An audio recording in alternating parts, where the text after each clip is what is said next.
नमस्कार, मैं हूं दीपक मेहरा और आज हम बात करने जा रहे हैं पर्सनैलिटी के बारे में। पर्सनैलिटी का मतलब होता है व्यक्तित्व। हम अपनी पर्सनैलिटी को इम्प्रूव करने के लिए बहुत कोशिश करते हैं और कई सारी ट्रेनिंग लेते हैं, कई सारे कोर्स करते हैं ताकि हमारा पर्सनैलिटी डेवलपमेंट अच्छे से हो जाए। लेकिन पर्सनैलिटी को डेवलप करने से पहले हमें पर्सनैलिटी को समझना जरूरी है कि किन तथ्यों के आधार पर आपकी पर्सनैलिटी बनती है। आखिर कौन से ऐसे फैक्टर्स होते हैं जो आपकी पर्सनैलिटी को बनाते हैं। सपोज करिए कि आप एक बहुत ही अच्छा और एक मजबूत घर बनाना चाहते हैं, तो उसके लिए आपको मजबूत मटेरियल लगाने की जरूरत है। आपको सबसे अच्छा और टिकाऊ मटेरियल चाहिए।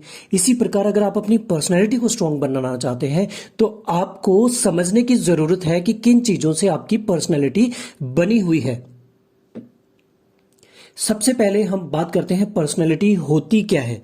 जब हम पर्सनैलिटी की बात करते हैं तो हम ये कहना चाहते हैं कि किसी के गुण, किसी के रूप या किसी की प्रवृत्तियों, किसी की आदतों, उनके व्यवहार या किसी व्यक्ति की योग्यता के बारे में हम बात कर रहे हैं। ये सारी चीजें उसको दूसरे व्यक्तियों से अलग दिखाती हैं और इसी को हम पर्सनैलिटी बोलते हैं। पर्सनैलिटी वर्ड का जो मतलब होता है वो ये होता है कि वो किसी की इमेज को शो करता है। उसके सोशल किसी जगह, उसके सोशल रोल में उसकी इमेज कैसी है, वे कैसे बिहेव करता है, कैसे बात करता है एक सर्टेन कंडीशन में, वही उसकी पर्सनैलिटी है। पर्सनैलिटी वर्ड जो है वो इसका मतलब होता है पर्सोना। ये एक लैटिन वर्ड है जिसका मतलब होता था ग्रीक में। जब थिएटर में कोई लोग एक्टिंग करते थे, कुछ लोग जो एक्टर होते थे, जो लोग एक्टिंग करते थे, वो क्या करते थे कि एक मास्क पहनकर कभी लेडीज के डायलॉग बोलते थे और कभी जेंट्स के। और जब जेंट्स के बोलते थे तो वो अलग मास्क पहनते थे और जब लेडीज के डायलॉग्स बोलते थे वे अलग मास्क पहनते थे। और इसी को बोला गया था पर्सोना। इसी वर्ड से बना हुआ है पर्सनैलिटी। तो पर्सनैलिटी का मतलब भी वही है कि ये कभी फिक्स नहीं हो सकती। जैसा मास्क बदल बदल के वो अलग अलग रोल प्ले कर रहे हैं, तो पर्सनैलिटी कभी फिक्स नहीं हो सकती। हम अपने जब काम पे जाते हैं, हम एक बॉस की भूमिका निभाते हैं, तो वो हमारी पर्सनैलिटी है कि हम वहां पे बॉस की भूमिका में रह रहे हैं। जब हम घर पे आते हैं तो हमारी पर्सनैलिटी होती है, हम एक बेटे का रोल अदा करते हैं और कभी हम एक हस्बैंड का। तो हर जगह हम अपने आप को चेंज करके दूसरों से पेश आते हैं। यही है हमारी पर्सनैलिटी। लेकिन इस पर्सनैलिटी को अगर आप समझना चाहते हैं, आप सही मायने में अपनी पर्सनैलिटी को इंप्रूव करना चाहते हैं, तो आपको पर्सनैलिटी के फैक्टर्स को जानना पड़ेगा कि आखिर मकान बनाने में कौन से मटेरियल लगे हुए हैं। कहने का मतलब है आपकी पर्सनैलिटी बनाने में कौन सा मटेरियल यूज हुआ है। तो आपकी पर्सनैलिटी बनाने में 5 टाइप का मटेरियल यूज हुआ है। मतलब 5 फैक्टर्स हैं आपकी पर्सनैलिटी के, वो आपको समझ लेने हैं। अगर ये आप समझ जाते हैं तो आप बड़ी जल्दी अपनी पर्सनैलिटी को इंप्रूव कर पाएंगे। सबसे पहला फैक्टर ओपननेस। ओपननेस जो है ये इस बात को प्रूव करता है कि आप नई चीजों के लिए कितने एक्साइटेड रहते हैं, कितने ओपन रहते हैं। अगर आपके अंदर ओपननेस क्वालिटी हाई है तो आप हमेशा फोकस्ड रहेंगे, ऑलवेज रेडी रहेंगे चैलेंज लेने के लिए। हमेशा आपका जो माइंड है वो क्रिएटिव रहेगा, जल्दी से और ईगरनेस दिखाएंगे नई चीजों को लर्न करने में। ये आपकी ओपननेस है।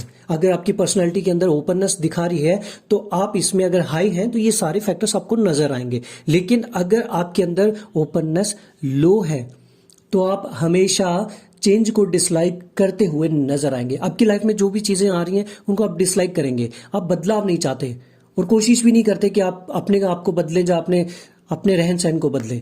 रेजिस्ट करते हैं न्यू आइडियाज को। आप हमेशा न्यू आइडियाज को रेजिस्ट करेंगे। दूसरों के इंटरेस्ट में आपसे कोई मतलब नहीं है। आपको कोई लेना देना नहीं है दूसरे क्या सोच रहे हैं, क्या चाहते हैं। आपका इमेजिनेशन लो रहता है। ये हो गया आपका ओपननेस।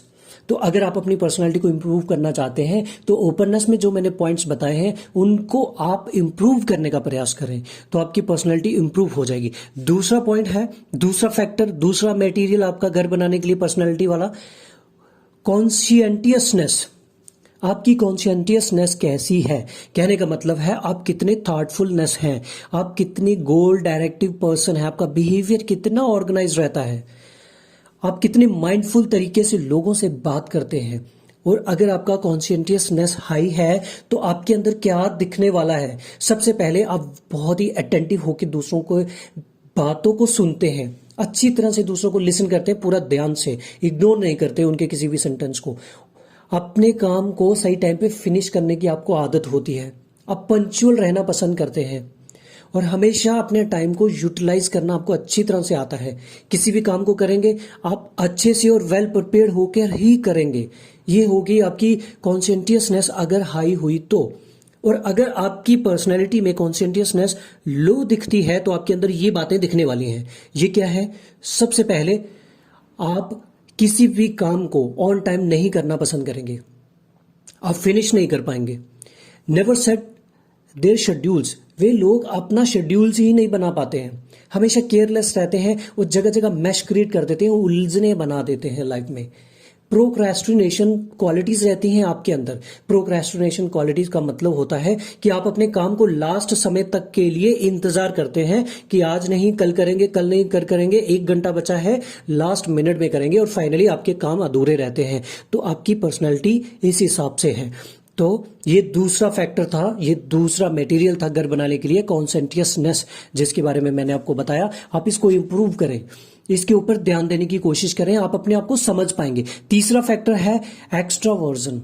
एक्स्ट्रावर्जन को हम एक्सट्रोवर्जन भी कहते हैं, जिसका मतलब ये होता है कि आपके अंदर सोशियबिलिटी कितनी है, आप कितना एक्साइटिंगली दूसरों से मिलते हैं, कितने टॉक एक्टिव पर्सन हैं, आपका इमोशनल एक्सप्रेसिवनेस कैसा है, और कैसे आप एनर्जी शो करते हैं जब किसी रॉन्ग कंडीशन में आप रहते हैं या किसी मुश्किल कंडीशन में आप रहते हैं, आपके दोस्त रहते हैं, आप कितना एनर्जी फील करते हैं, ये आपके एक्स्ट्रावर्जन को बताता है। और एक्स्ट्रावर्जन में अगर आपका फीलिंग हाई है, आपका एक्स्ट्रावर्जन हाई है, तो आपको क्या दिखने वाला है आपके अंदर?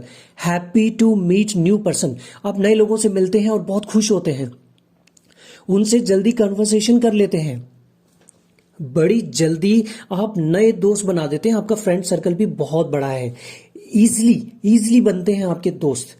Always in centre of attraction, आप हमेशा अट्रैक्शन का केंद्र बने रहते हैं, क्योंकि आप बड़े ही एक्स्ट्रावर्जन वाले व्यक्ति हैं।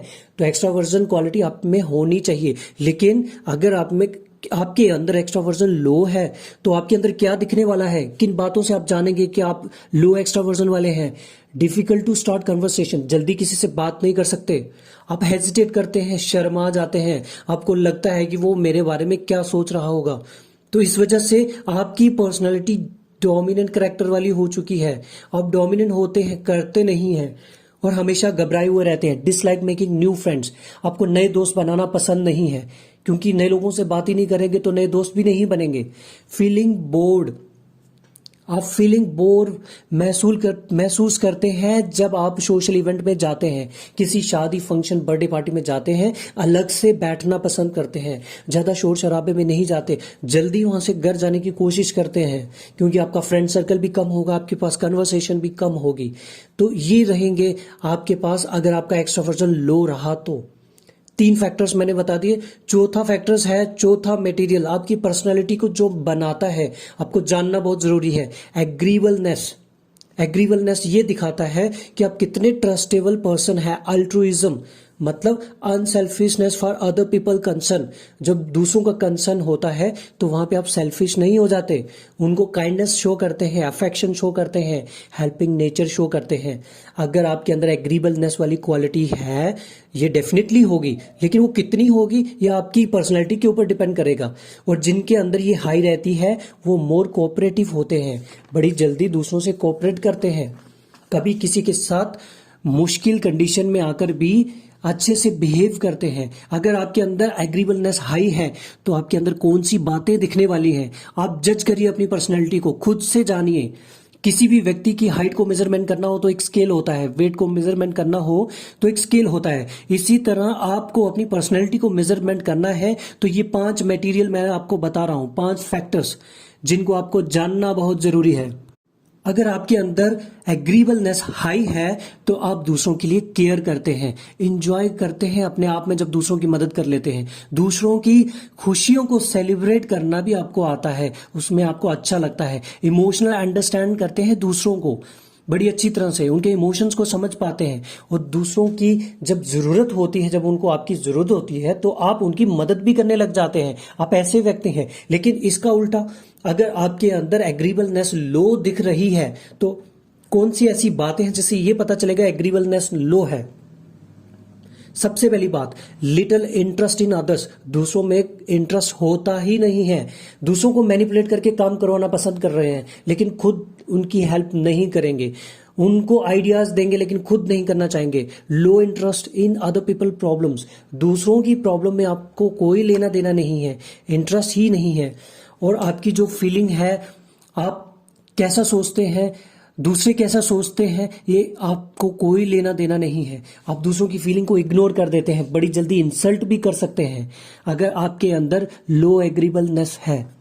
पांचवा और लास्ट फैक्टर जो आपको अपनी पर्सनैलिटी को अंडरस्टैंड करने के लिए जानना जरूरी है, उसको बोलते हैं न्यूरोटिज्म। न्यूरोटिज्म दिखाता है कि आपके अंदर सैडनेस, आपका मूडीनेस, आपका इमोशनल इंस्टेबिलिटी, ये सारी चीजों को दिखाता है। अगर ये सारी चीजें आपके अंदर हाई हैं तो इसका मतलब है कि आपकी पर्सनैलिटी को, आपको न्यूरोटिज्म को लो करने की जरूरत है।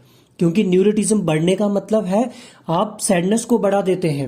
अब बड़ी जल्दी आपका मूड स्विंग हो जाता है, आप एंजाइटी फील करने लग जाते हैं बहुत सारी चीजों से, इरिटेबिलिटी होती है आपको बार बार किन्हीं चीजों से, सैडनेस आती है।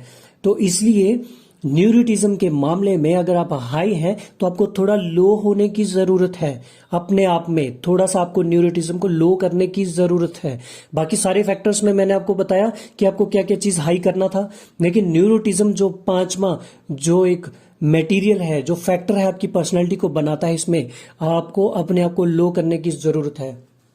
अगर आप न्यूरोटिज्म को थोड़ा लो करेंगे, आप इमोशनली स्टेबल हो पाएंगे। आप दूसरों के जो मुश्किलें होंगी उनसे अच्छे से डील कर पाएंगे, अपने स्ट्रेस को अच्छे से डील कर पाएंगे, कभी वरी नहीं करेंगे, हमेशा रिलैक्स्ड रहेंगे। मैंने अपनी इस वीडियो में आपको 5 पॉइंट बताए हैं। 5 पॉइंट। पहला बताया मैंने ओपननेस, पहला फैक्टर पर्सनालिटी, जिससे आपकी पर्सनालिटी बनी हुई है। आप ट्रेनिंग लेने जाते हैं, अपनी पर्सनालिटी को इंप्रूव करने का प्रयास कर रहे हैं, और कई बार ट्रेनिंग लेने के बाद भी लोग बोलते हैं कि आपकी पर्सनालिटी इंप्रूव नहीं होती। तो सबसे पहले जान लीजिए, सबसे पहला फैक्टर ओपननेस, दूसरा फैक्टर कॉन्सेंट्रियसनेस, तीसरा फैक्टर जो मैंने आपको बताया वो है एक्स्ट्रावर्जन, चौथा फैक्टर एग्रीबलनेस, पांचवा फैक्टर आपका न्यूरोटिज्म। ये पांचों फैक्टर मैंने आपको एक्सप्लेन कर दिए। अभी आप इस मेजरमेंट स्केल से अपनी पर्सनालिटी को जज कर सकते हैं। नेक्स्ट वीडियो में मैं आपको बताऊंगा कि आप कैसे अपनी पर्सनालिटी को अच्छे से इम्प्रूव कर सकते हैं और दूसरों के सामने इम्प्रेसिव हो सकते हैं, उनके सामने इम्प्रेसिवली अपने आप को प्रेजेंट कर सकते हैं। नेक्स्ट वीडियो में जल्दी मिलूंगा। मेरी इस वीडियो को पूरा देखें और प्लीज अपने दोस्तों के साथ शेयर जरूर करें, और मेरे चैनल को सब्सक्राइब भी जरूर करें। Thank you.